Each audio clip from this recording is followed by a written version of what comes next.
আসসালামু আলাইকুম প্রিয় দেশবাসী, ড্রাইভার সাহেব ভাই আছেন তাদের জন্য একটা সতর্কমূলক ভিডিও। আমরা যারা কয়েকদিন থেকে মধুপুর চালনে আসছি, অতিরিক্ত বৃষ্টি থাকার কারণেই অনেকজনের গাড়ির চাউল ভিজতেছে। তো আজকে আমার পাশে দাঁড়িয়ে আছেন যে মালিক, নিজের ড্রাইভার, এই বড় ভাই, তার গাড়ির 42 বস্তা চাউল ভিজছে। 42 বস্তা। আসসালামু আলাইকুম।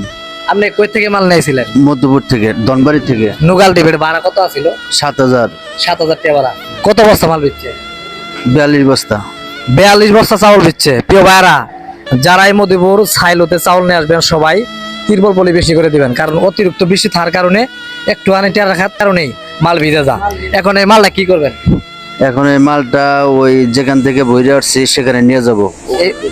হ্যাঁ, আবার 42 বস্তা রিটার্ন করে এই জায়গায় পাঠাবো। এই মাল আবার এটা নিয়ে যাবেন, আবার পাঠিয়ে দিবেন। আর পাঠাই মানে এই অবস্থায় মালটা ছাইলত নিবে না। না, এটা সরকারি মাল, এর জন্য এই সমস্যা। এই মাল একটু সমস্যা হলে মালটা কেউ নিবে না।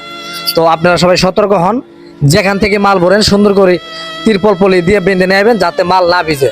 ধন্যবাদ, সবাই ভিডিওটা শেয়ার করবেন।